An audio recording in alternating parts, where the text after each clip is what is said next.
Hello, everybody, and welcome back to Big League Breakdowns. We're here once again. Quick turnaround for us after our episode 10 on Friday. We're back for episode 11 to talk about a very hot topic in the MLB at this point in time.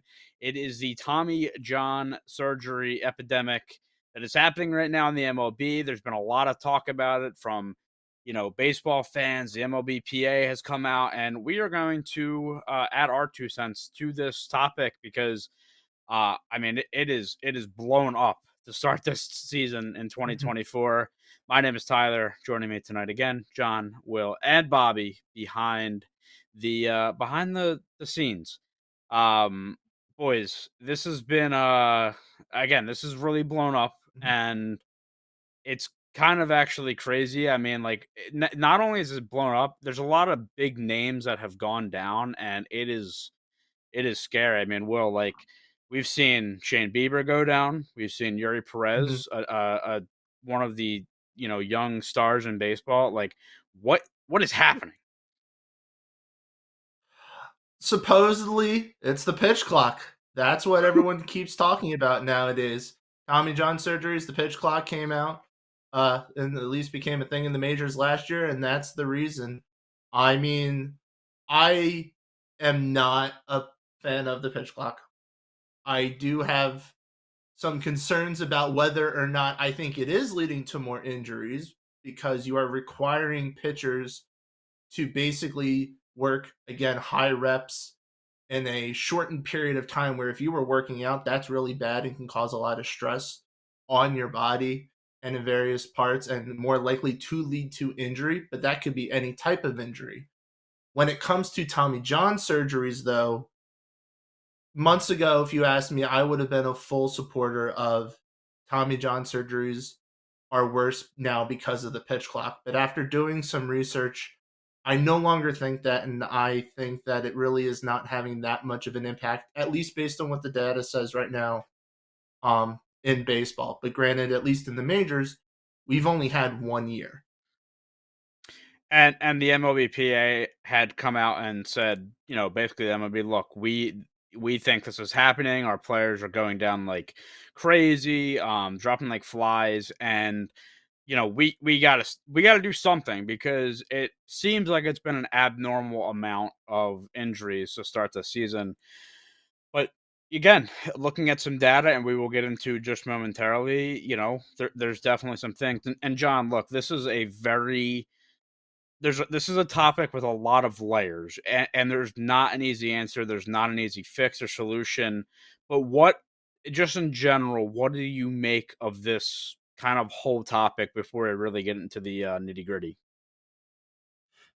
Oh, well, in general, the entire topic, I think the pitch clock is honestly good for baseball. I think it's you know the thing that robbed TikTok Manfred. I think he did a did the right. Honestly, it might be the best move he's made. Is adding the pitch clock.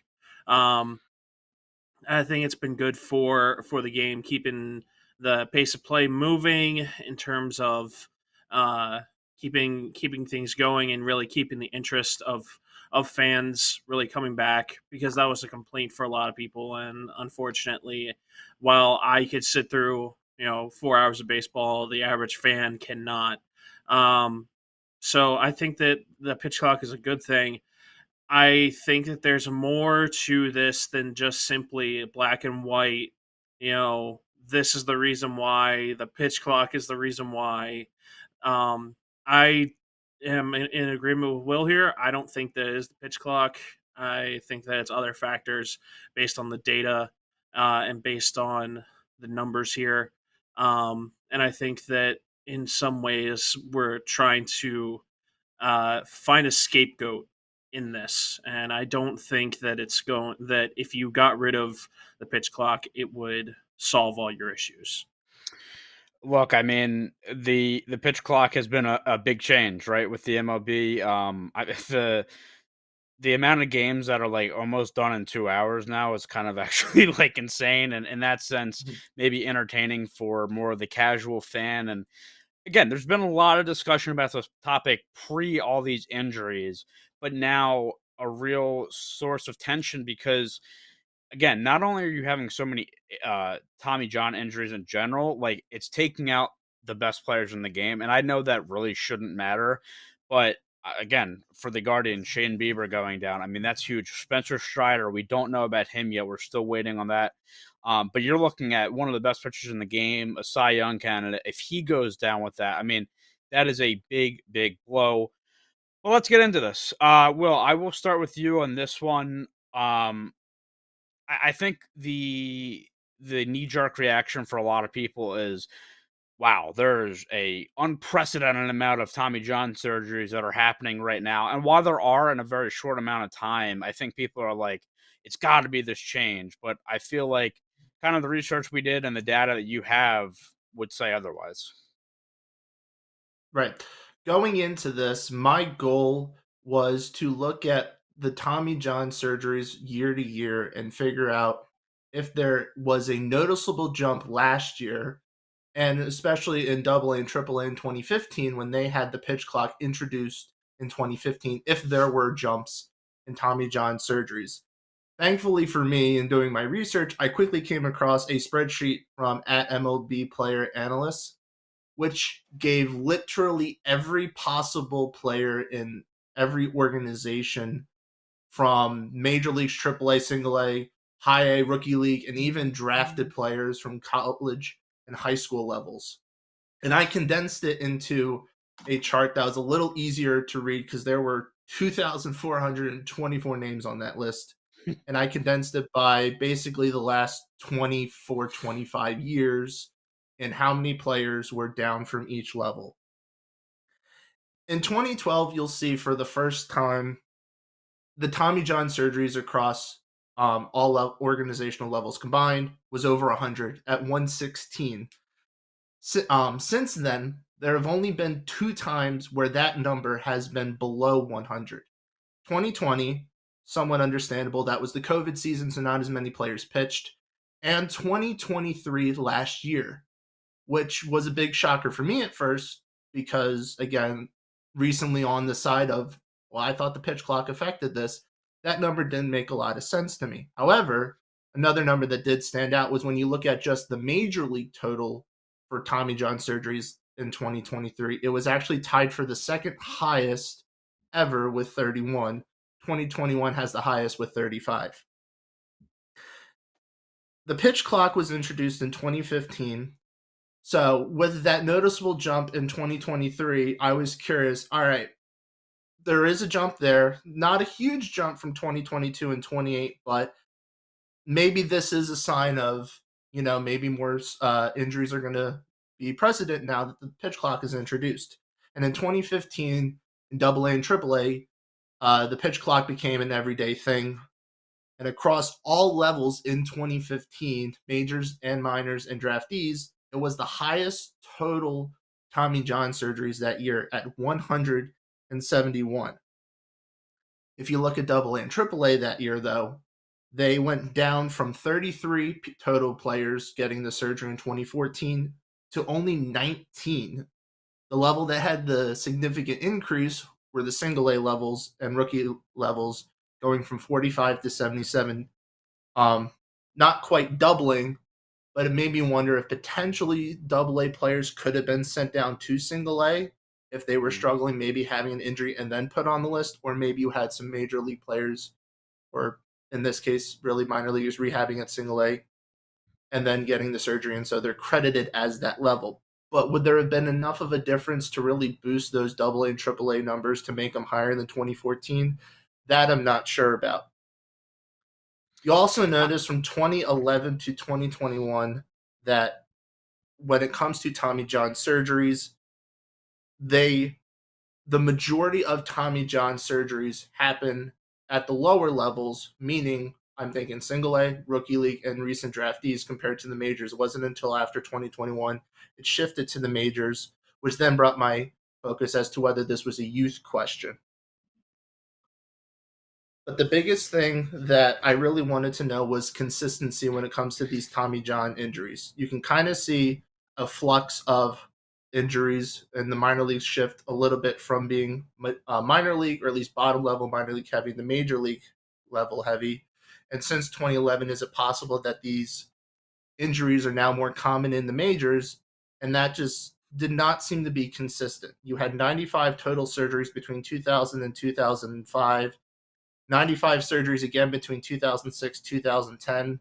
Then it jumps up to 130 injuries between 2011 2015, 115 surgeries between 2016 and 2020. And then since 2020, we currently have 103 surgeries over that span. So Yeah. that basically leaves Sorry. one final thing. Sorry, God. you can ask the question if you want. I just have one No, final note. I know I got a go, lot here. no, go ahead. Go ahead. You're good. So the final thing was that the best way to compare, I felt, looking at way these numbers fluctuated, was how minor league um, injury Tommy John surgeries changed once the pitch clock entered in 2015 in Double A and Triple A. From the surge in Tommy John surgeries in 2012 to 2014, there were 76 Tommy John surgeries. In the first 3 years with the pitch clock in Double A and Triple A, there were only 62. So the number actually went down. Mm. So from just that, I can't say that there's an immediate impact from the pitch clock being the issue. It seems like it stems from something else. Now, baseball is currently in the majors on pace to have their most Tommy John surgeries within a 5-year span, and their last 3 years combined are the most in a single 3-year period, or in a group 3-year period with 94. However, again, only 2023 from a major league standpoint is a Tommy John level. And I think that, like John kind of said earlier, we're starting to see a lot of big names in a short amount of time get hurt. So therefore, it's an easy scapegoat to say, the pitch clock's new. It's requiring pitchers to do different. So therefore, the Tommy John must be correlated with that, or the reason from it. And instead, it's like, no, Tommy John's been an issue and been increasing a little bit over time. It's just that suddenly in the early 2010s, it jumped.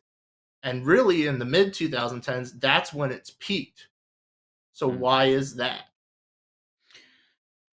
That's a good question. And the other thing too is I think a lot of people kind of forget that, look, the pitch clock is new to the MLB as of last year.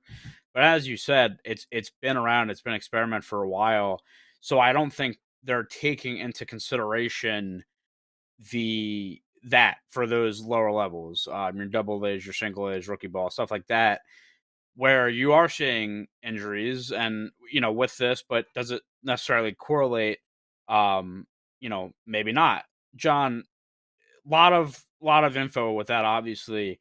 Is there anything you can add to that? Or I mean, what do you think is another reason this could be happening? I know it's going to come up obviously in the show, pitch velocity and spin rate and all these things with players' arms really wearing them down. But um, I mean, what are your kind of thoughts based on the evidence that Will just provided? And again, anything to add with why you think that might be the So case?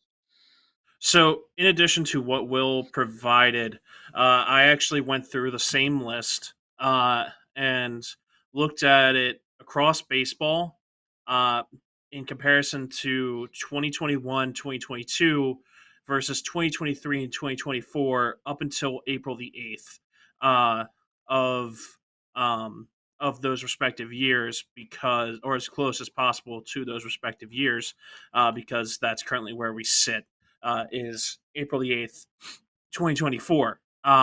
Across baseball, I found that up until April the 8th in 2021, this includes going from high school all the way up to MLB. Based on the list, 2021, there were 58 from January 1st to April the 8th of 2021. Then 2022, it drops to 37. 2023 drops to 29, and 2024 is at 22. Excuse me. Then in MLB, 2021, and this is solely focusing on MLB. From the same list, you're looking at 2021 is 13, 2022 was 4, 2023 was 2, and 2024 is currently sitting at 9 up until uh, April the 8th. Now, as Will stated beforehand, we are right now, their projections are to, what was it, reach to 94 total? Am I correct in saying that, So it Will? was Or 94 that? last year, but right now, based on the way it's trending, we're at 103 surgeries from 2021 to the present. If you take um, things in chunks of 5 year spans, it's going to surpass the 130 total, which was the highest mark between 2011 and 2015, most likely. Maybe even as early as the end of this year, but if not next year, I would think for sure. Okay. Thank you.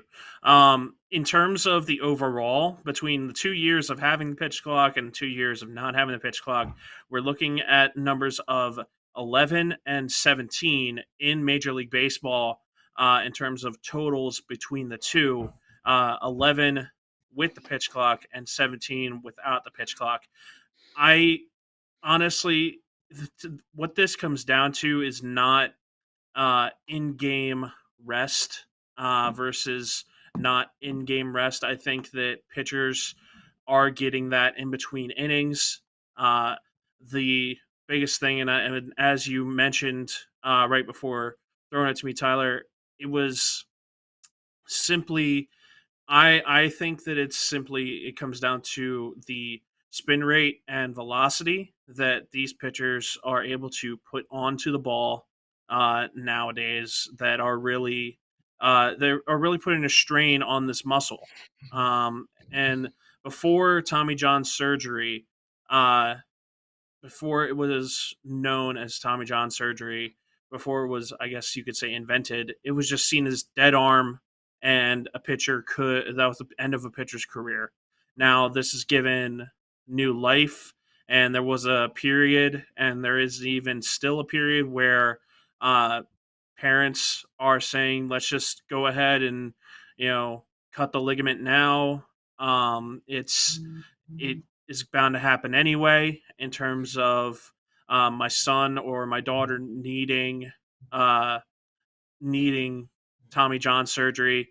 Now, if you look at this graph, which thank you, Bobby, for pulling that up, you can see the velocity has steadily increased from 2008 all the way up to 2023 in terms of both breaking ball being the slider in this example, and also four seam. This is provided by Baseball America.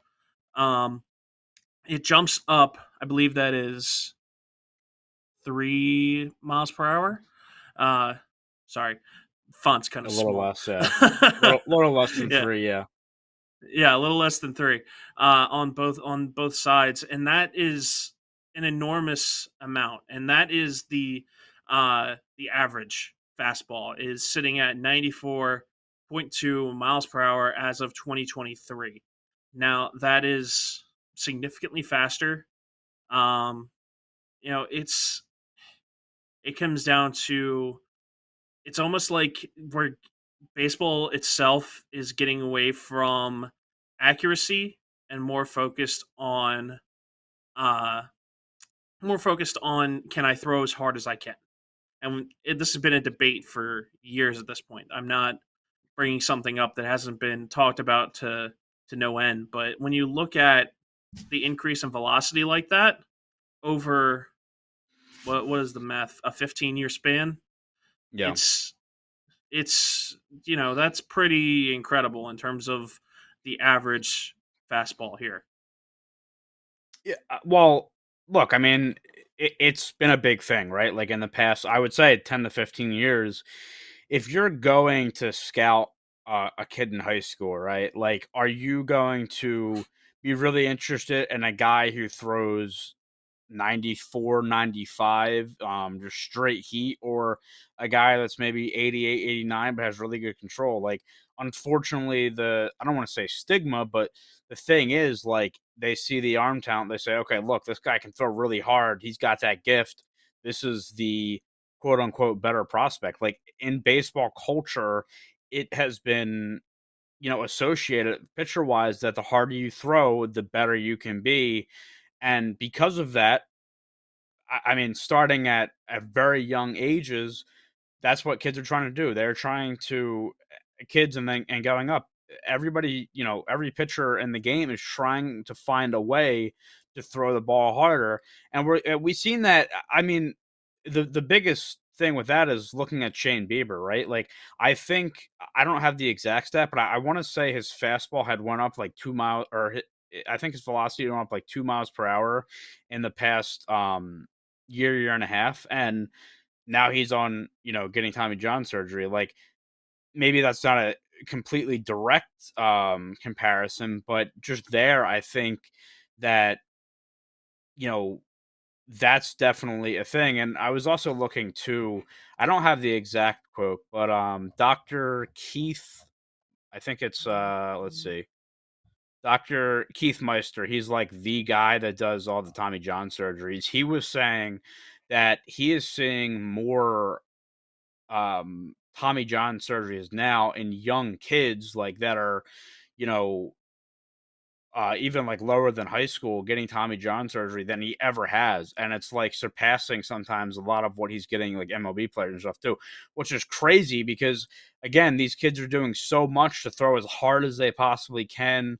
I know, like, when I was playing baseball when I was a kid, it was a whole thing like, well, should kids not be throwing curveballs because it's hurting, it's hurting their arm trying to really spin the ball, stuff like that. And now the topic has become such a velocity topic, and again, just how much This um is Shane Bieber's, by the way, his yes, stats. thank you. So yeah, it's just it's huge. Like, that's the thing about baseball. You want to be able to throw the ball as hard as you possibly can, and it's leading, I believe, to these things. Now, I do think there is a bunch of different things going into this, but in terms of the pitch clock, I wouldn't necessarily say, um, it's that. I will ask you the question, Will. So, like, based on the Tommy John list, right? It's 2024. It's what, April 8th, and we've already had 20 Tommy John surgeries, 9 in the MLB. Does that does that number scare you in terms of what it could be? Because, obviously we've had the pitch clock, but this year they take 2 seconds off of it. What would you, I guess, say to people that would say, okay, well, they took these 2 seconds off the clock and look at all these injuries we have now? The biggest thing that I would look at from the chart that we had looked at before was that, as John kind of pointed out when looking at stuff individually by dates, a lot of Tommy John surgeries tend to happen at the beginning of the calendar year. Um, I can't give an exact number off the top of my head without looking at it, but it seems like there is teams tend to give these injuries or treat these injuries at the beginning of the year and at the end of the year. I don't necessarily seeing a surge happening now during the season. I think the surge happened because there were players at the end of last year that just had the surgeries this year, so it threw the weight a little bit at here at the beginning of the season. I also think that since you're having pitchers in the first month of the season with these injuries, it is a culmination of them getting back into it. They're putting extra stress on their arms Hmm. with the velocity tick, trying to throw harder.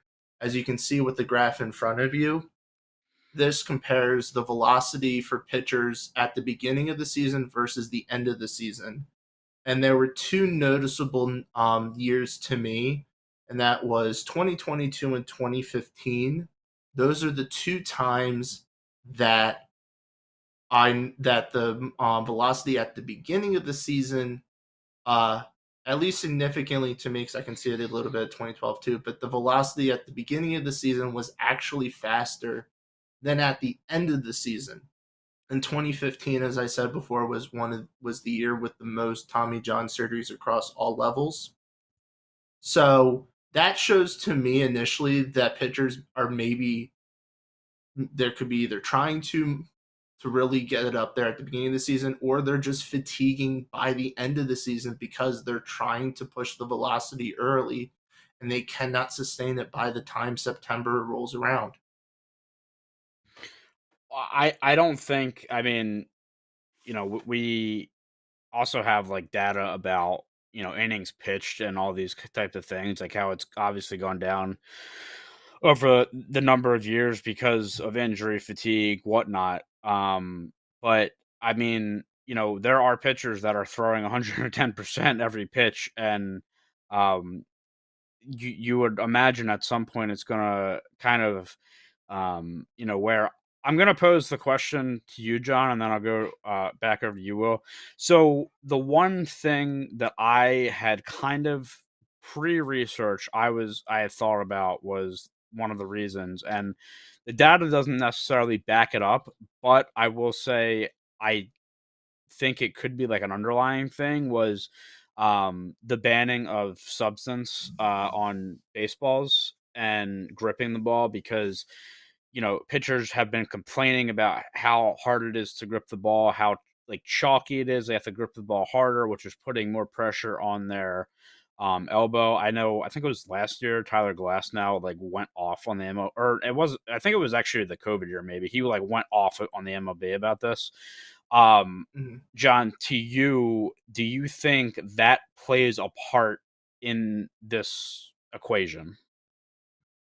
I definitely think that the control factor uh, of controlling a baseball from a pitcher's perspective is something that is really offering this competitive.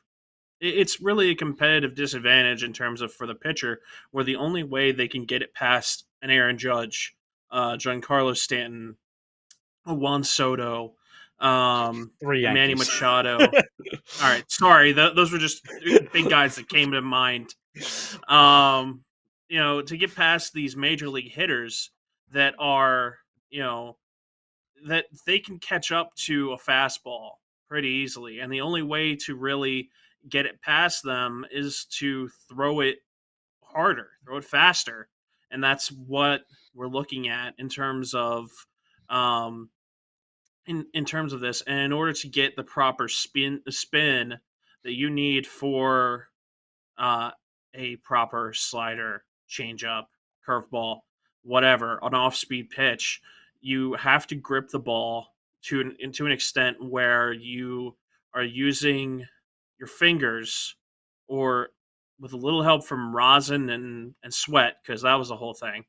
Um, you have to be able to grip the ball in such a way where you can provide enough spin on that to drop the velocity to a point where it's not just floating up there in the middle of the plate and you're, going to have it clobbered into left field, over the left fielder's head for a home run, or that it's not going to bounce into the plate. Now you had the issue of spider tack, and you had the issue of all those foreign substances. But in a way, it's almost, if I remember correctly, if I remember correctly, a lot of MLB players were saying we would rather the accuracy of a pitcher be in there and be, you know, on point where they're not hitting us in the head by accident, in terms of from the batter's perspective, but because MLB saw it as cheating, they banned foreign substances. Now you have pitchers that they're only left with the option of, I need to throw this as hard as possible. I need to grip this ball as hard as possible, because if I don't, this is not going to be where I want it to be, and I'm going to hurt myself and my team, and you know it's going to cost me millions.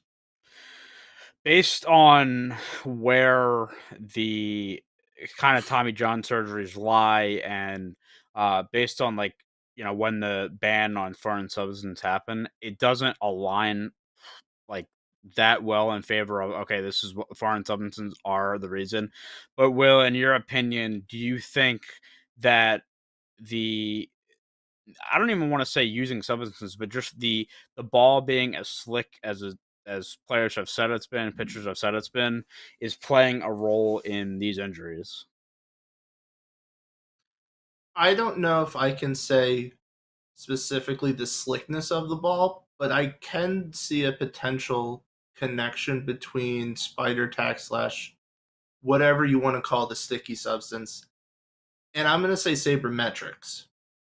Because I think one thing beyond pitching, because we know hitting gets all types of numbers thrown at it regarding to exit velocity and whatnot. But if you remember when the whole spider tack thing was happening and then the umpire checks happened, the big piece of evidence a lot of people were using to show proof which pitchers they thought were and were not taking spider tack was because where the spin rates were posted. So I think that what's potentially going on there, or what could be seen as a connection, again, since there's not really the evidence to support it, it's just a theory, is that when you are getting pitchers out, or when pitchers are getting hitters out with the spider tacked ball, they know, all right, I can throw this ball X amount of velocities or rotations per minute, and that's giving me results. And then now you take that away, and some of those numbers were dropping, and the balls were getting hit a lot harder. I think what's probably happening then is you're getting pitchers, as kind of John hinted at, they're gripping them really tight. They're trying to put that extra spin on it by really forcing it. And in doing so, they're putting more strain on their arms to compensate. It's kind of a funny look at the old school way of how you're kind of taught to play baseball, or at least pitch myself in Little League, is that if you overthrow a ball, you might spike a ball, you might throw it all the way to the backstop, and you're kind of told to relax and not overdo things. Um, and now that you're getting all these numbers thrown at you in your brain, you're like, all right, there's a number I want to hit if I want to be productive. And if I can't hit that number, then potentially I'm going to get knocked around. So therefore, I have to do it harder. And it's going against these old school ways of teaching. And potentially, along with that, maybe that's another reason why we're getting more Tommy John injuries is from that extra tension or force or desire to get the spin rate up. Yeah, I think in my opinion, I do think that plays a role in this. Look, there's radar guns at high school levels, college levels, obviously. Every level of baseball, essentially, there's going to be a radar gun there because people want to know how hard pitchers throw and what their future is. I mean, especially high school level, right? Like, again, a lot of the times those people going to colleges, it's based off of how hard they can throw. Obviously, other factors, but that is a big thing for pitchers. And I think this is starting at the younger levels. That's the concerning part. The other big thing too is what can you even there's not a simple solution, right? And like I think the way to the majors is still going to be, if you're a pitcher, it's going to be throwing the ball hard. Like that's still going to be the thing. And it's like it's going to be really hard to reverse this culture if something is done because of all these injuries. Because it's like, okay, the way that we know how to get better and this and that and advance ourselves to the next level, that kind of goes out the window. And that's why I find it really hard to see them honestly doing anything about it. But it is a very, very tricky situation all around. Um, John, I want to go back to you. So I was watching a Rangers game the other. Actually, both of you can chime in on this. I was watching a Rangers game the other day, and they brought up an interesting point. They were talking about Nolan Ryan, and Nolan Ryan notorious for throwing really, really hard and playing for a really, really long time, and that's somebody who, um, you know, didn't have all these problems that these modern day pitchers are having. And I already mentioned this to Will the other day, and he was, and I basically was like was he a unicorn? Like, was he the outlier? And Will's like, yeah. What are your thoughts on that? I mean, compared to these modern day pitchers, where you know, hey, this guy did it, and he was pitching into his late 40s, 50s. I don't even remember when it was, but like he was doing it. He was pitching hard and didn't have any problems. Like, do you have anything to kind of add to that, or add to your conversation about why these modern pitchers are getting hurt? Well, honestly, Nolan Ryan, in my opinion, was the outlier. He did not get. He did honestly. He didn't have a UCL issue until the end of his career, and that's what ended his career was dead arm. So you have that factor regarding Nolan Ryan, and then in a way, it's almost as if he set the standard for what a successful pitcher should emulate themselves to be. If you think about it, in terms of high velocity, because when he first came up, the legend, the story goes, he could throw it as hard as he wanted. You didn't know where it was going though, and that was when he was with the Mets. When he went to the Angels, he learned how to actually pitch, um, and it's really when you look at the standard that he set, you know, having this wild thing mentality at first, and then going to okay, well, I'm going to control my pitches now. It really gave him the ability to essentially be a unicorn. He didn't, but also keep in mind, he didn't have to throw it 150 miles per hour. Obviously, that's an exaggeration. So if we want to throw the actual number in there, he didn't have to throw it 94 miles per hour to keep up with the average fastball. He was able to get there on his own and set that standard. And a lot of older pitchers, you have like Greg Maddux, for example, that could paint the corners in a lot of ways.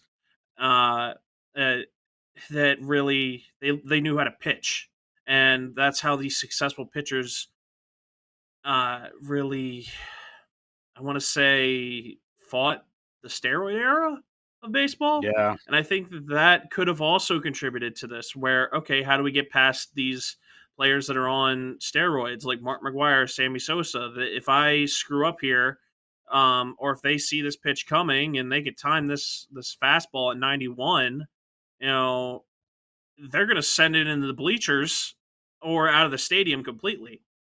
Then you have, other pitchers that were like, if I just make my perfect pitch and focus on this accuracy, then they can't hit this. But unfortunately, it's gone the way of we need to be throwing fast, maybe throwing hard. Maybe it's time to switch it back for the safety of the pitchers, or give them some sort of equal playing field with more than just rosin and sweat. Yeah. And I will say too, it's a lot of talk about velocity, and velocity is hurting arms, but there is still, again, as we talked about, like really trying to spin that ball with these off-speed pitchers, like they're putting pressure on the elbow as well. I actually have, let me just make sure, I have the source here, because I was looking at an article earlier. It was the Dallas News, and they were doing an interview with Keith Meister, the guy I said before, like the person that does these surgeries, and he had a quote in here which I had prepared, but then I had to go look at the where it came from. But essentially, he was saying that a lot of these, he called them designer pitchers, who are throwing these sweeping curves and these crazy sliders and stuff like that. There is a pattern with these guys also getting injured because of how much, again, tension they are putting in that area. So again, it's not just the velocity, all the time, and that's what the thing is. I think the point we are trying to make, though, is that again, these pitchers are throwing at 110% most pitches. They are doing it every 5 days. they are doing it over a season, and it's just it might not be sustainable. Like, and that's where we're seeing it. And well, I'll ask you this question because we had sort of talked about it too, but I'm sure with the way that pitchers have to play now, they're also training really, really hard too. And I feel like combined, you're just getting a lot of fatigue on the body. And the whole thing about the pitch clock was okay. There's not enough time. There's not enough rest between when they throw the ball and when they throw it again. Blah blah blah. But I would think it's more of a problem with like things outside of baseball, and also again just them throwing the hell out of the ball every pitch. Right. I believe it was during the Phillies' latest broadcast. It was one of the games from the National Series, and Ruben Amaro was talking about this as the Phillies color analyst, and I was agreeing a lot with what he was saying about the pitcher's workloads, how it's changed over time, at least from what he's seen, where you're asking a lot of young guys nowadays to, in a way, help progress them quicker into the majors, as you have players play winter ball after the season. And so you're no longer having this period of like you pitch until September, you're in the playoffs, it's October, then you take the next X amount of months off and you start up your routine in the early part of the next year before spring training, and then you progress as you normally would to get ready for the season. You're now having these young pitchers pitch much longer without the rest. So while they may only be throwing, if we're going to take a young prospect, let's say, who's looking to get into the majors a little quicker than maybe an older schooler pace of 3 years, looking to get there in a year and a half, they may pitch 20, 15, 20 games in their regular season. Then they may pitch another 10 games or whatever in winter ball, have only another month or so off, if that, and then they're already right back into getting ready into the season. So they're pretty much doing baseball year round. They're not taking breaks to do other things, be with family, or if you're in when you were in school, you might play basketball in the winter, baseball in the summer, and just rotate around there. They're throwing the baseball year round. I cannot speak for pitching routines. Amaro pointed out that he doesn't think that players are doing long tossing as much as they used to, and uh, made comparisons to Cole Hamels and what Cole Hamels would do all the time. So I have to wonder if the fact that you are now having pitchers pitch year round sometimes to escalate them getting to the majors and whatever their routine is, it could change things. As you mentioned about the different pitch grips, that's another question between the generational thing. Is sure, you could have basically said growing up, all right, throw a slider or curveball, change up fastball, that was it. And then now it's you have the knuckle curve, you have the sweeping curve, you have a slurve, you have this and that. And so you're getting all these different grips, and it's like, oh, if I move my fingers this way, I do this. The ball seems to move a lot more for me. And without realizing it, that could be creating the stress that they're not realizing. So there's something within the mechanics and within the workload that they are adjusting that seems to potentially be causing more injuries to the arm than I think people are realizing. Yeah. A Again, and we're just it feels like it's an unprecedented amount right now, but again, as we've seen, I mean, this is maybe a problem that has been happening for a while. And again, you kind of look at the graph we had up earlier from 2008 on, like that steady climb of pitching. And what was the average this year? It was like 94.2 or something. Like that's kind of That crazy. was 94. last year's average. Last Was year, like 94 too. Oh yeah, I last mean, year. Mhm. like imagine watching baseball 20 years ago and not watching it until this year, and like seeing that, like that's crazy because it has gone up so Mhm. much. Where I mean, dude, like Joe Random in the bullpen is throwing 94. Like that's insane. Like that's what Mhm. most people are seeing a lot of the times. And leading to all these injuries. Before we go on to our solutions or potential solutions, whatnot, John, was there anything you kind of wanted to was there anything else more you wanted to add to this, whether it be, velocity or the pitch timer or whatnot? So I did want to add two things, just to wrap up my points here. Keep in mind that Tommy John surgery is relatively new in the grand scheme of things in terms of a surgery that can prolong a pitcher's career, because it wasn't really done in popularity until the late 90s, early 2000s. Before then, pitchers avoided it, or it was just accepted. Okay, my career's over, um, and you didn't know if you could come back from that. In terms of the overall, you know, what is being done, I think that you have you have two opposite ends here that are almost being, I want to say, political in their terms of thinking between the Players Association and the owners and the commissioner, as is, the old song and dance. It's why there was a lockout, 3 years ago now? So it's the old song and dance of, well, the owners want this. Well, the Players Association is going to want the exact opposite.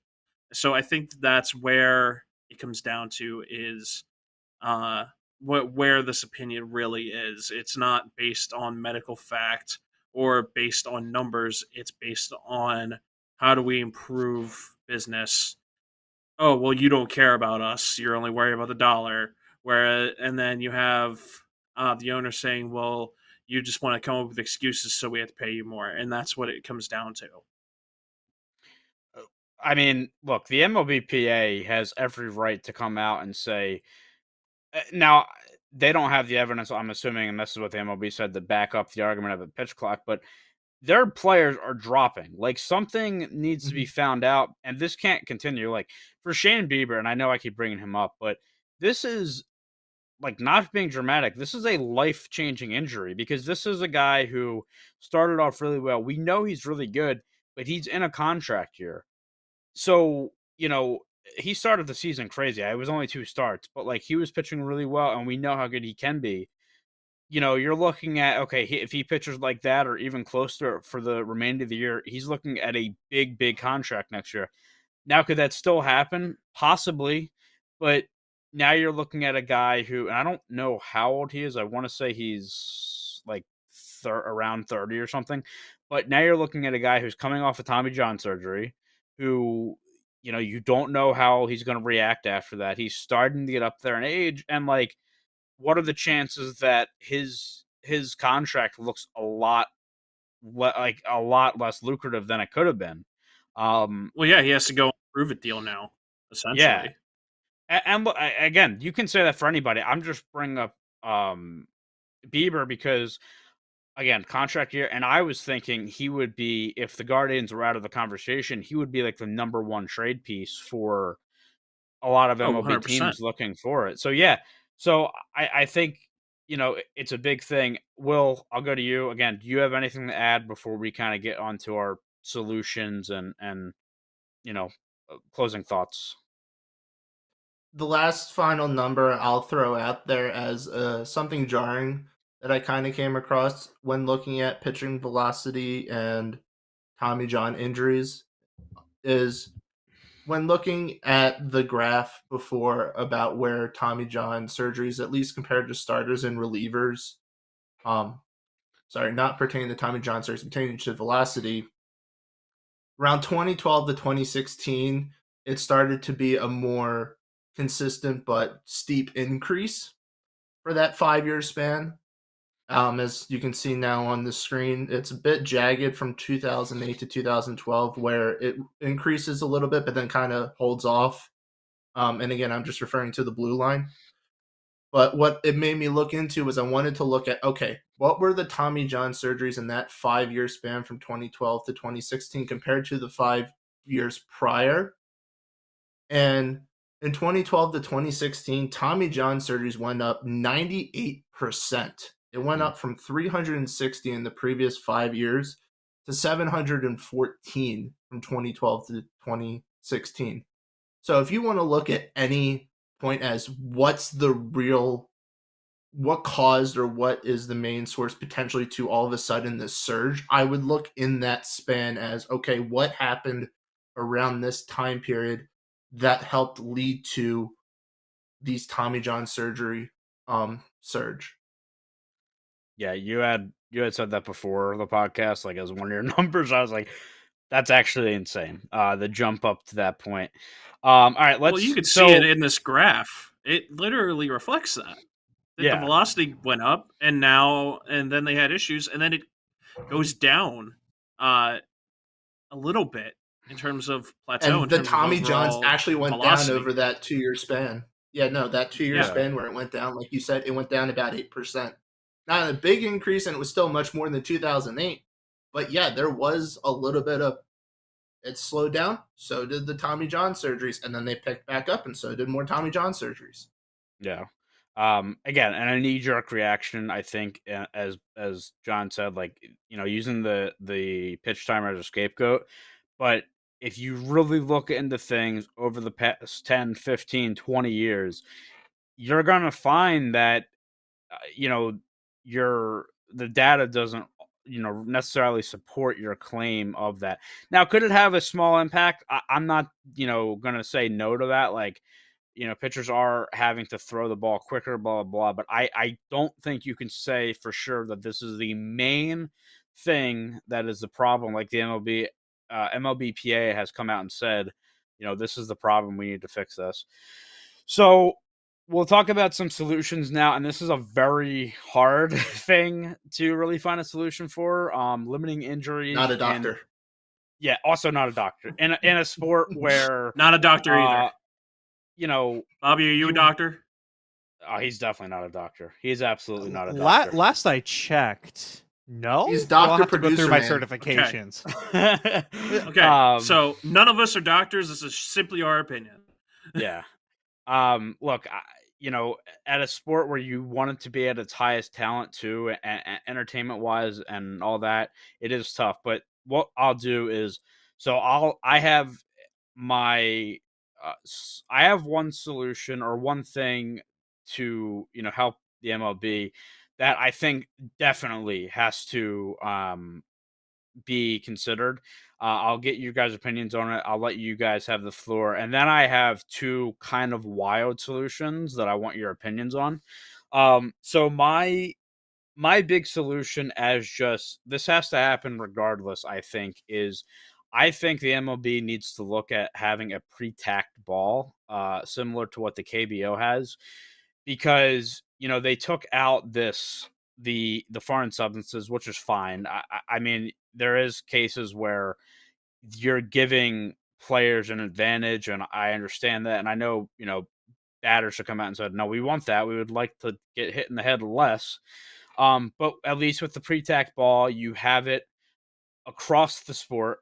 You can't really say there's an advantage or disadvantage for pitchers. Pitchers will have more control, and I'm sure batters will feel a lot better than that. And then also with the pre-tack, I think pitchers will like that too, because that you would imagine a pre-tack ball would enhance their performance from at least not having anything at all. So, Will, I'll start with you first. What is your opinion on that?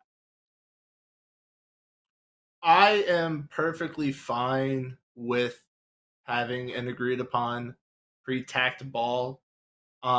I was perfectly fine as well with MLB doing the kind of crackdown of sticky tack. I'm on the mindset of, if there's an agreed upon solution to go with, you go with it. Don't go around it.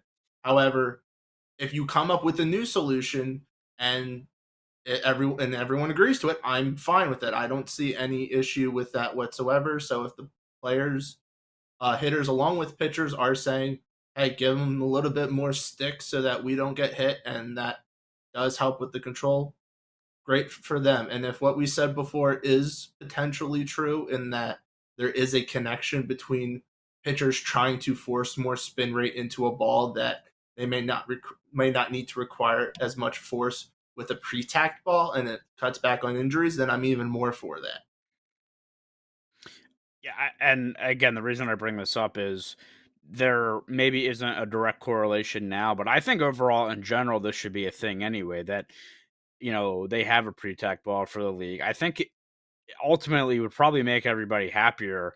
And again, I believe they do this in the KBO and another league over in Asia, and it seems like it's been a positive thing. John, over to you now. What are your opinions on that stance? I mean, overall, I agree with you. I think having some sort of way to increase the control factor is a big fat is would be a big help for these pitchers, because then they don't have to throw as hard. You can put more spin on the ball and not have to death grip it in order to get it over the plate and not have it sent into row Q. You know, when you before I finish my point, I do want to give our listeners and our viewers some sort of context here for pre-tack baseballs.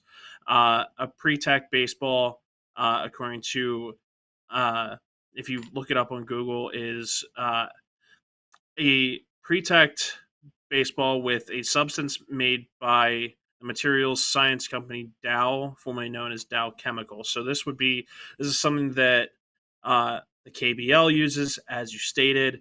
So in a way, I think that it's uniform. It's definitely one way to get around that issue, because clearly rosin and you know sweat is not helping matters, and could honestly be worse. You have Steven Strasburg, for example, is probably most famous for having his career derailed because of injuries, and his one of his first injuries was Tommy John. So you have careers being, you know, focused and being ruined here with that. Johns Hopkins University has done a study into this, and they have not found that the pitch clock it has any effect here on the increase of Tommy John. Uh, in a way, I think it's honestly the increase in velocity, and I think that when you look at it, the control that pitchers like Garrett Cole, like uh, I know he's been kicked out of the majors, but Trevor Bauer had with foreign substances. Uh, it's in a way it made watching them pitch even better. So you had to have you should really. I think MLB should really consider bringing that back into the league of some sort of additional stick here for the Mm. players, for the pitchers, across uh, across baseball in general. And it's current pre-type baseballs are being tested in the southern league. It's like everything else, it's going to work its way up through the minors, and unfortunately, MLB is going to suffer until this solution is found. If this is the solution, they're going to suffer until it's implemented, and overall. I think when you're again looking at a topic that has it's really hard to find a solution, that at least is something that you can do that's relatively easy in terms of like, okay, we can implement this. Like having having a pre-tack ball, like I think really a lot of players. I'm sure there's going to be a decent amount of batters that are maybe hesitant about it, but I think overall it's going to be a positive. And I think at the minimum, that's an easy answer to a very complicated problem. Will, I'll go to you first. Do you have any thoughts or opinions or solutions to potentially, uh, help this epidemic that we're currently going through in the MLB? I don't have a solution, but my thoughts on this going into the episode from looking at the research, but also just hearing all three of our sides right now. I think the issue comes down to that giving enough time for that some type of strengthening of the UCL growth that is just falling apart with these young pitchers. Um, when looking at the big spreadsheet from at MLB analysts, most of the Tommy John surgeries are from players 25 and younger. Sure, you're going to have Yes. odd ones out that are a little older, but the majority of them are younger players. Starting somewhere in the 2010s, I cannot tell you when. I could guess on the graph that maybe it was 2012, but there was definitely a push suddenly that we want pitchers to throw harder. That desire to have pitchers throw harder immediately makes me think they're putting more stress on their arms. And over the last 5 years or so in MLB, players are younger and younger at coming up. We're seeing a lot of players under 23 years old, some even barely 20 or over 20.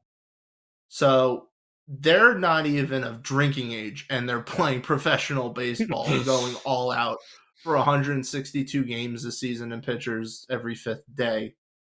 I have to believe there is something about the growth of the UCL in the arm that when you reach a certain age, it's that either it's most durable or there's a certain type of conditioning that can be done so that it is more durable and can last longer. And then the way MLB is combining pushing young talent quickly to the majors and wanting them to throw harder, as well as introducing all of these funky grips, you're basically taking a bone that is not fully developed or at its fullest strength and putting it well above capacity of what it can handle. And in doing so, are causing these injuries. So to therefore create a solution from that, my answer would be is to not rush players coming to the majors. I know that's not the thing people would want to hear. You want to hear see the young talents as fast as they can in the majors, and I'm perfectly fine with that. But if all these young pitchers are going to come to the majors and I'm going to be like, all right, good for them, they're going to be out for a year and a half to have the surgery within 5 years. It's like good for them, but like, is there a bit of a cost in the end? You could have someone like the Shane Bieber, for example, who has the surgery at a bad time, and suddenly it kind of puts a bit of a big wrinkle in his career because not only will he come back from it a year and a half later, arguably out of his prime or whatever, he's then going to have to reestablish his career and see how it goes. But I feel like there has to be something that connects the development of the UCL. If we're truly seeing a lot of these injuries, at least with players as young as they are too.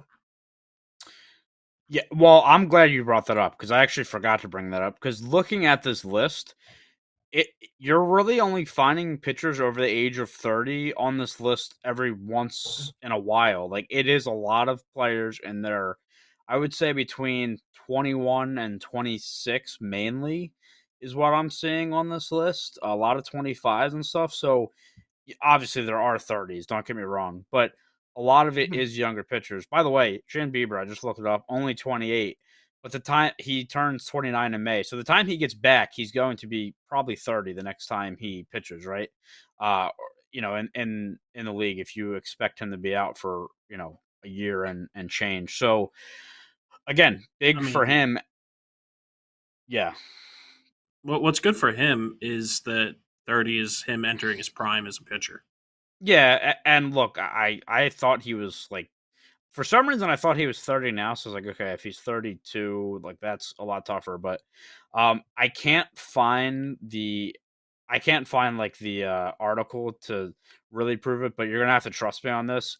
I think it was again from Keith Meister, or I'm forgetting his name, but there was another surgeon that had retired.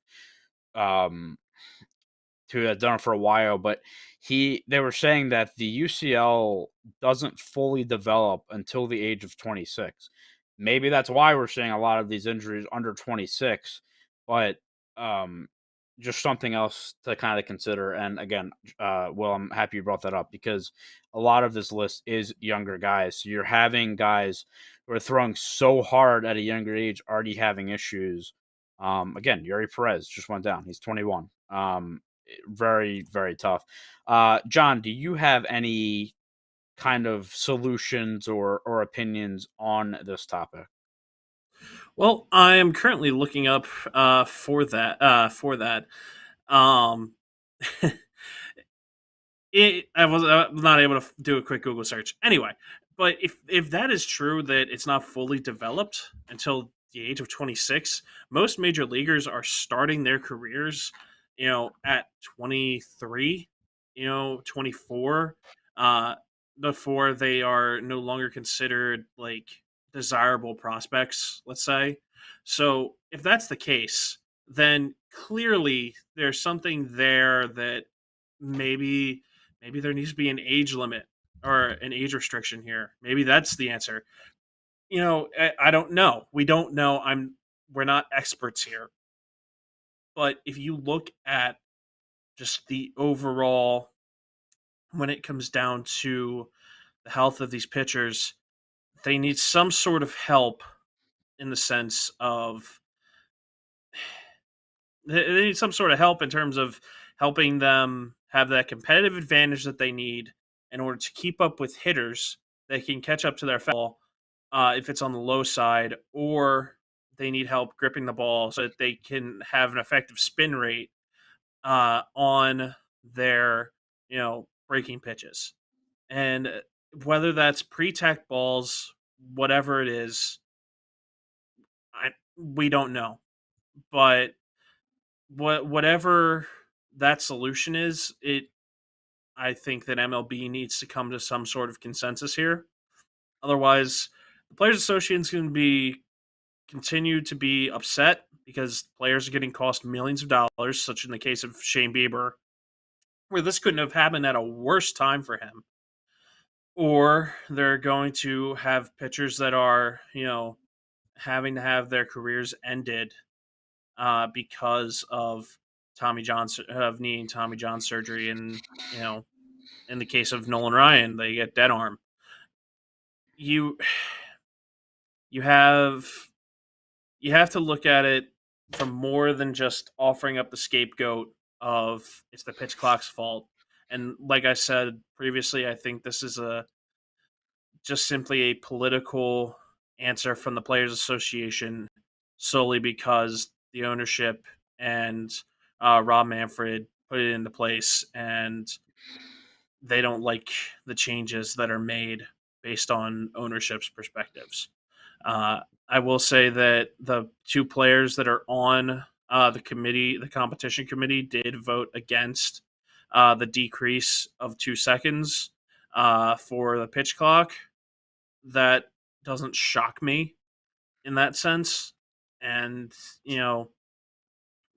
I really think that this excuse, in a sense, was uh, I keep calling it a political answer, but that's because that's essentially what it is. You have the workers saying no. It's this is the reason why. When the owners are saying no, it's not the reason why, and et cetera, et cetera.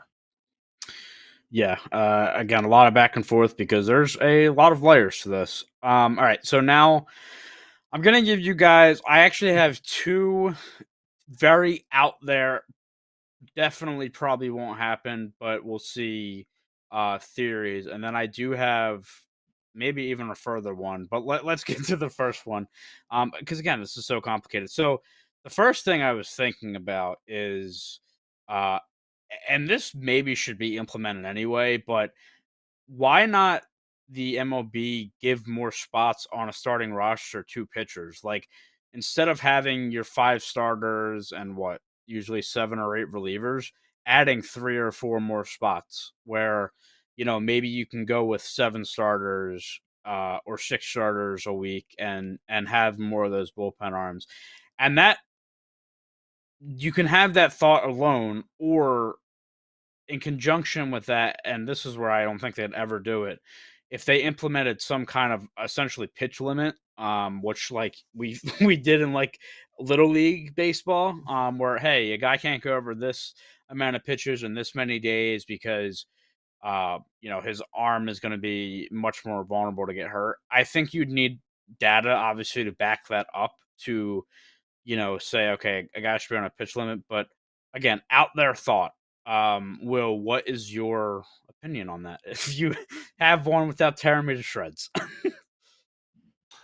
No, in fact, the first one I'm not terribly far off with it anyway. The second one I'll jump on first because I am against that one, and it's a fairly quick solution, or not solution, but explanation. Um, there's been evidence, which sadly I do not have in front of me because I know if I start pulling up evidence, either my computer's going to explode or I'm going to be looking at nothing for 10 minutes to find the article. But there really isn't that much of a connection between injuries and number of pitches thrown. Sure, you can get tired if you don't build up the stamina to throw that long and consistently at a certain velocity that long.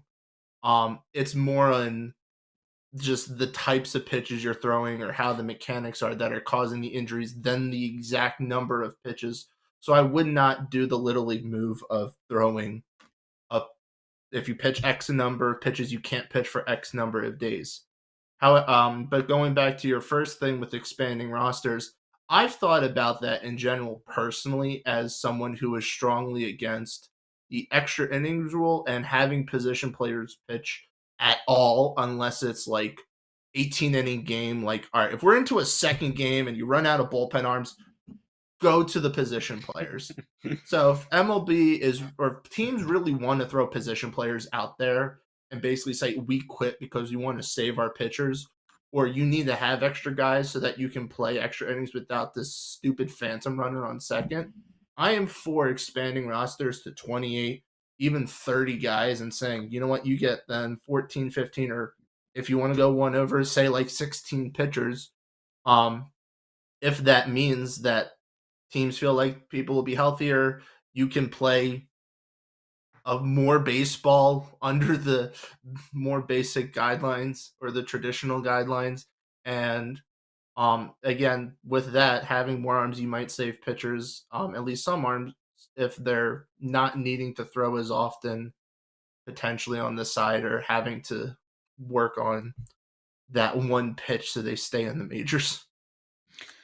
Yeah, well, again, I think expanding roster is something again that's pretty easy and more probable, if anything. But again, in conjunction, maybe that works, maybe it doesn't. John, what are your thoughts on those two opinions? I'm not going to go from the medical perspective on that because we'll cover that really well in terms of your first question of is the pitch count worth doing. From a business perspective, if I'm a player, uh, I'm not gonna want you to put me on a 60 pitch limit here because if I'm an owner, I can see the owners going, okay, well, you aren't throwing. I'm not paying. I'm not going to continue to pay you, 30 million if you're not even hitting 70 pitches because you're not even getting out of the third inning in some cases, unfortunately. So, from a business perspective, the Players Association will be like, that might help the health, but that's not going to help our wallets, and that's the bottom line. Is we want money. Um, Mm. and I apologize to be jaded here, but it's the reality of it. This is a business. Um, in terms of expanding the rosters, I think that could help. It could open up more slots. Uh, I just had a visual go through my head of a 53 man roster like in football, all crammed into a small dugout. That would be funny. Or Never be bored in the God help bullpen. the bullpen. Yeah, God help the bullpen. Those ads are going to look real tiny when we have extra benches, or there's not enough room under the cover of the bullpen because it's a rain delay. um, you know. Anyway, in terms of overall, there are certainly answers here that could help. In Japan, and we have talked about this with Yamamoto. Is he going to? How's he going to favor the 5-day rest versus 6-day, and maybe an extra rest day or two could be a solution. But if we're still having guys throw 100 miles per hour, eventually things are going to snap, I think. Mm. And until we can figure out a way to make the competitive advantage in such a way where pitchers don't need to throw 102 in order to be competitive against major league hitters, I don't think there's any other answer that's really going to solve, this Tommy John question. And you brought up the business aspect for like pitch limits. I think the other reason that there probably is pushback on expanding rosters is if say you went to 6 or 7 starters, I think, is Garrett Cole really going to be happy about pitching every 7th day? Like, and is the owners going to be happy or the fans going to be happy? I think there would be pushback with that, but to me, that's again another realistic solve is, expanding the rosters. And this one, so Bobby, I want you to leave the 3 cam on because I want to see their reactions when I say this. But Oh no. it's out there. It is out there. This I is understand this. never good when we're making prod calls like this. This is But- never good. But Oh, I God. do think it could potentially be considered, which is if velocity is a problem with people getting hurt, do they add a speed limit? With that, No. would okay, I don't- John, how would you even enforce that? Man, we are If you like, throw we're over playing 95 Major League miles an Wiffle, hour, Hold on, it's boys. hold on. automatically a ball. Guys, are we going to have cops on the field that are like, No, excuse listen. me, sir, your fastball was speeding? So Wait, I- there's was. actually It's like I Major League actually can Wiffle add ball. to this. Yeah, I was like, I can add to this because there is precedent in the Major League Wiffle where it is I think it's like a 2 warning system. If you Yep. pitch over the limit, and on the third one, it's an automatic ball, or I think it's a given base. I forget which one it is, but there is a precedent to this in I don't want to say lesser form of baseball because MLW is lit, but like, but in some other form of every baseball, sport. it exists. Yes.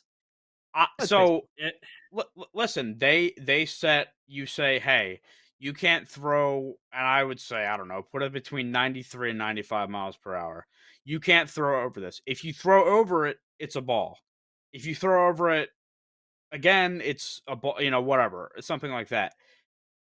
You do that, and maybe in conjunction, you move the mound up like a few inches to where the time it's getting to the batter, it's essentially the same as it is now. I know that's a wild thought, but Holy man, the batters moving in the up means union more are people are punching gonna the die. air, dude.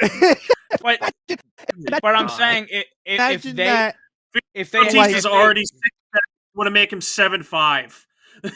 well that is true. I mean, you do got to think about that. Here, let but me I'm try and saying, hit like, this monster up the middle.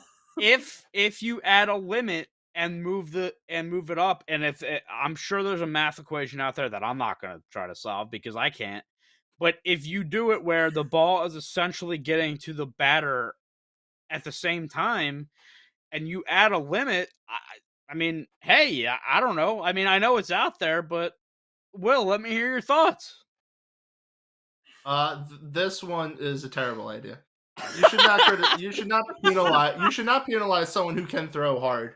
I mean, I think a pitcher should be aware if they throw 110% and they're constantly getting hurt, they should know maybe not throw 110%.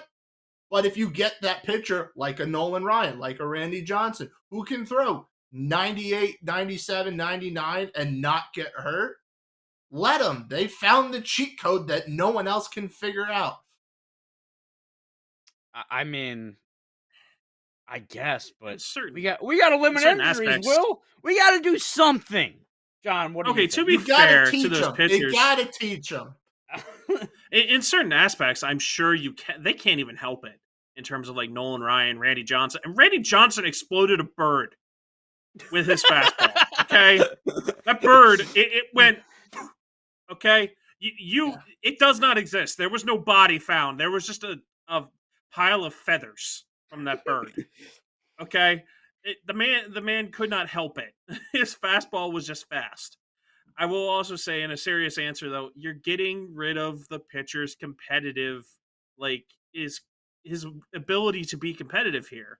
You know, unless we switch the mindset of it's about control, not about velocity, you're going to have MLB batters still being able to time the especially if you decrease the speed, max speed. If you have it at 95, they're going to be thinking, "Oh, this is slow pitch softball. This is great." Uh, and it's going to you might help injuries, you might, but you also might ruin pitchers' careers because they're getting yoked every five pitches. Look, the MLB wants an increase in offense. I have the idea. Also, if there was a speed limit, that bird would still be alive. That's all I'm saying. But So it's No. a PETA issue. So we're getting Yeah. PETA involved with this. Save Look, all seagulls. I understand where you're coming from, John, with the competitiveness with pitchers, because I agree that you shouldn't punish players for throwing hard. But that's why I think this would have to be in conjunction with moving the mound up at least a few inches, because I don't even think you're. that would help. But I don't think so that would help. so let's say so the average was Less 94 or reaction whatever. time on a line drive. You get That is wrecked, true. Smacked You're more. gonna Hey, get Now somebody we're killed. hurting pitchers in another way. We're trying to kill them. Right, now. they're probably like that's getting where we're hurt at. Like we worse went by from just the all right. Guys, we freaking head. Tommy John. The bad Like news we is just we've we added just went speed to the game. we just went from like we really got to protect pitchers' arms to screw it. Their head will be fine if they take one right to the dome. It's We not could an put arm. them- we could put them You in know what? full armor. No, just Like, T-ball it. give 'em Just the L put them in a screen. helmet. No, give 'em the Put L them in a screen. helmet. Yeah, there you go. Look, Yeah. you guys are going to be looking real If you- silly when in Softball rules, you 2030. hit the middle of automatic out. Wait, can I wait, Tyler? Can I ask this question? Did you Yes. come up with this, or did somebody legitimately offer No. this somewhere? So I Is this came Reddit? up with this. No, because It's a good question. I am a MLW stan, if Fanboy. you will. Yeah. And also, hey, second week in a row, we're referring to John Boy. John Boy has his warehouse games. And Oh, true. I'm just putting this out there. This isn't to my argument, but I'm using this as an example. They have a pitch limit again, where if you pitch over 70 miles per hour, you get I think it's an automatic ball, whatever, blah blah blah. So different scenario, but I'm putting that out there as I don't think it's wild that if the MLB implemented this in 15 years or something, that it would be the most absurd thing ever. Like if this is the answer. But I think if you have the limit at 95, guys that throw 100, if they move the mound up, are still. I think it would essentially they would have to find a way to calculate it to where if they move the mound up and they're throwing 95, it would get to the batter looking like what it does now, like 100 or something. I don't know how easy or hard that is. Sorry, I started laughing because I thought you were just being crazy, gonna put something crazy on the screen. But yeah, like I don't know. I know it's out there, but I could, if this became really really bad, where injuries continued to go up, like I don't think it's the wildest thing in the world. Like I don't know. Regardless, It is that still was going to cause Tommy Johns, though, just not from the fastball. Correct. It's funny because You it's like still I have feel the like spin rate. yeah, factor. you are right about that, because then you're probably gonna have players throwing their off speeds, trying to throw their off speeds harder. Mhm. So We're left with no other choice. you would have to Well- have like a grandfather rule for this though, like because there's going to be so many pitchers that would just like not be able to adjust in such a right way. Oh, that this you kind is of have not to like- let them. this would also not be like, hey, implement it in the off season. This is what happens next season. Like I feel like, and not even for this, like for actual realistic answers, I think it's going to take like, this is not, hey, this is going to be implemented next year. This is going to be implemented in 2026. I think you're still looking at like 5 to 7 years of, if they implement something, it's really going to take effect where you're seeing a decrease in numbers. it's not an easy answer. I do not envy the position of the MLB right now, and the players, because you want the best out of your athletes. You want them to be giving it their all, but you don't want it to cost them, their career, their season, whatever. Like, it's one of those things where you want to protect your players, because that's keeping them on the field is what puts butts in seats, and all the those cliches. But again, Here's not what an I want easy to say to answer. that. God. So a few things quickly. One thing the Phillies have done great with pitcher Christopher Sanchez is he was someone in the system that they had gotten from the Rays who threw really hard but had no control. Before last season, they got him to lower how fast he was throwing. Like, he would used to throw upper 90s, maybe 97, 98, and got him to throw more 93, 94 and focus on control. And last year, he came to the majors, walked 18 guys in about 105 innings, and had a whip of like 1.05. So he did exactly the solution of, hey, I'm throwing too hard and I don't have control, to I'm going to take a little off so I have that control and I still am effective. And it worked. For baseball to truly get rid of this injury solution or the injury situation, the solution needs to be that, okay, if the problem is pitchers are throwing really hard and trying to force really high spin rate because they're trying to keep up with whatever the sabermetrics are saying, and this is just what everyone's looking at. If you can't reach this like quota, you're gone. They need to normalize the idea that, hey, teams, or I should say teams, need to normalize and start saying, you know what, we're going to go for those pitchers now on our team, in our bullpens, whatever, that can throw 94 and, give me a lot of contact. They don't walk guys, and I can use them maybe even multiple days in a row. If you have a relief pitcher that throws 94 and he gets 3 outs and 10 pitches versus a guy who throws 97 but throws 20 to get the same amount of outs, you can use the guy who throws slower longer. And if you have more pitchers that throw slower and pitch the contact, MLB's issue, which has always been something that's kind of bugged me when I hear the thing about why they added the pitch clock and wanting more action, baseball doesn't want more action. They want more frequent action. So they just want less time between balls in play, that's cutting down on strikeouts, the times the pitchers walk around the mound, they gather their cool, how many times a batter changes their batting gloves. They've done a lot right now to try to change the pace of play. But if you really want to do the simplest thing, it's throw more strikes so hitters make contact more often, and then you'll have balls in play at a quicker rate.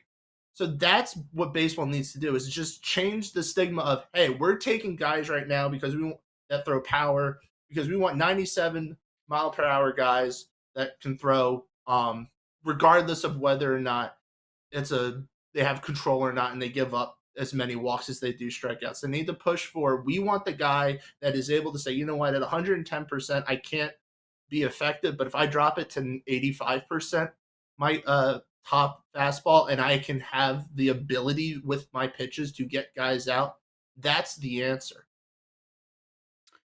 Here's the problem, though. God. Here's the problem. You have the competitiveness there. But it's still competitive. Lost. No, I understand it's. I understand it's competitive, but here's the thing: the mindset is, I need to throw this hard. I need to throw this as hard as I can, and unfortunately, but that's not necessarily the changes, competitiveness. The competitiveness is on what you can or cannot do. If I tell you you have to throw 95 max and you can't throw above it, then you're like, well, I can't do the best I can. Take Rhys Hoskins the other day sliding into second. He was allowed to do that, and McNeil was upset at him because he thought he was being overly competitive when he was doing exactly what he needed to do.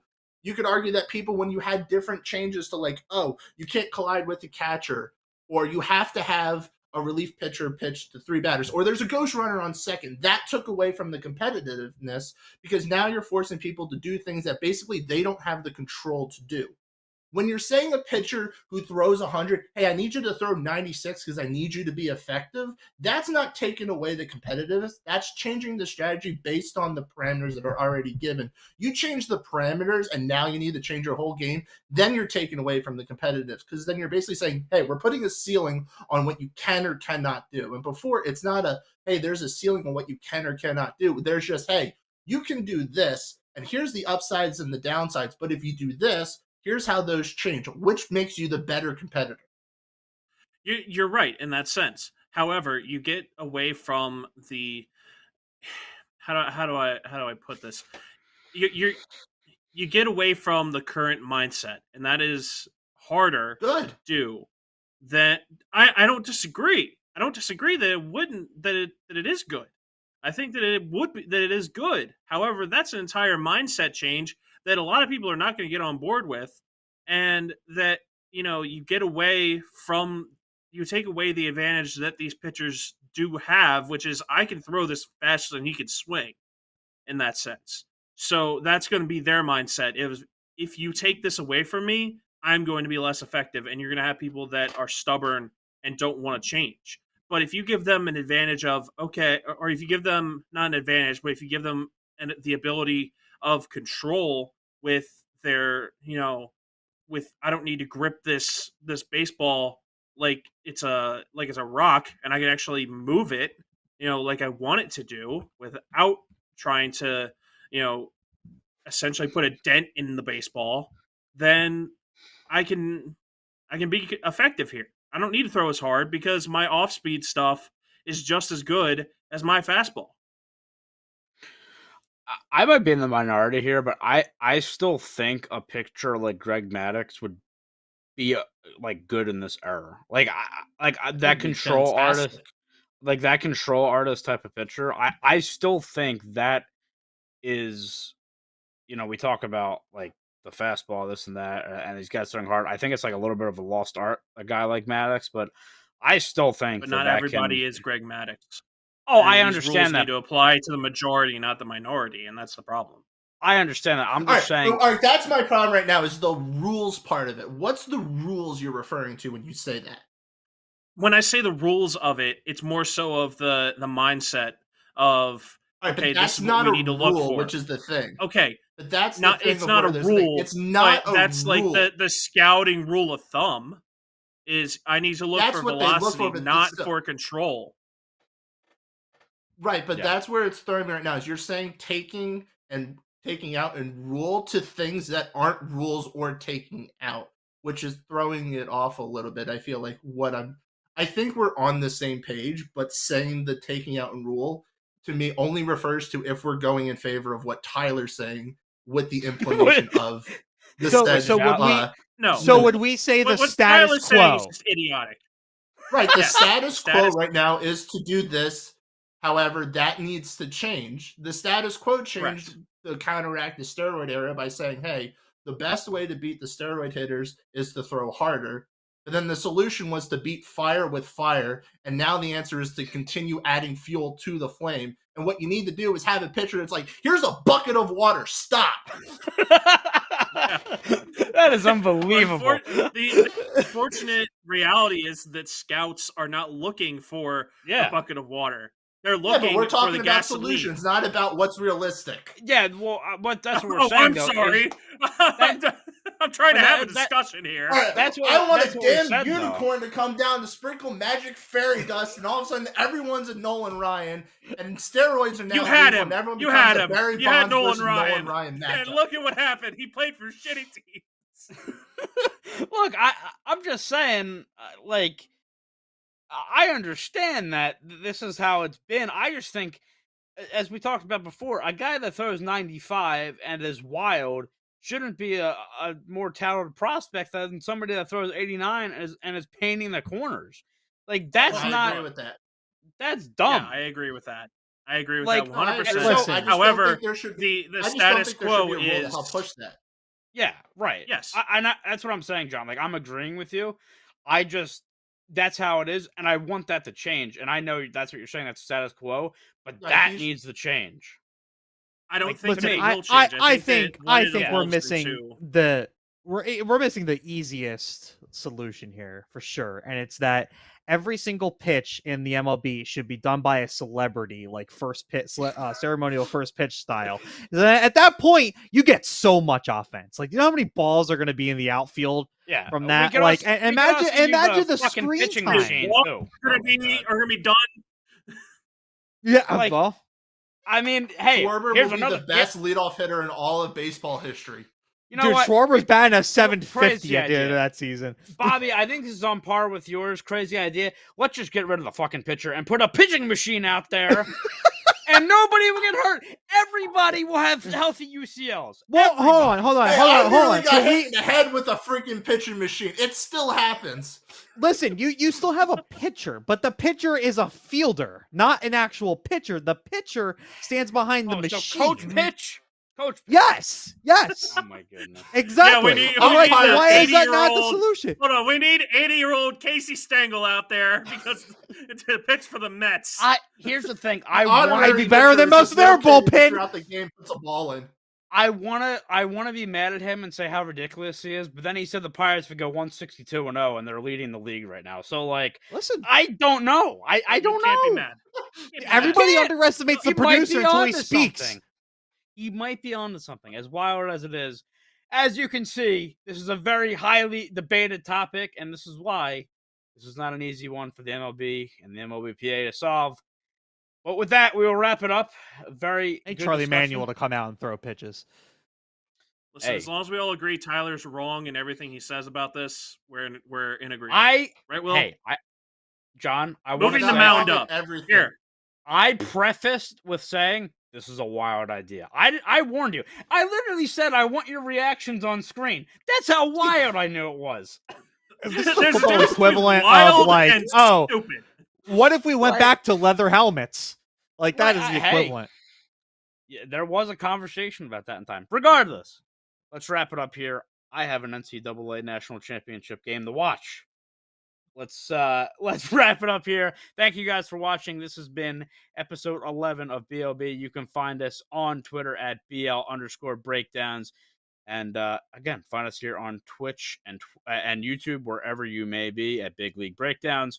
We will be coming to you potentially next week. We'll see how things align for our next episode. But for us here, that is all we have. Have a good night. We'll see you next time.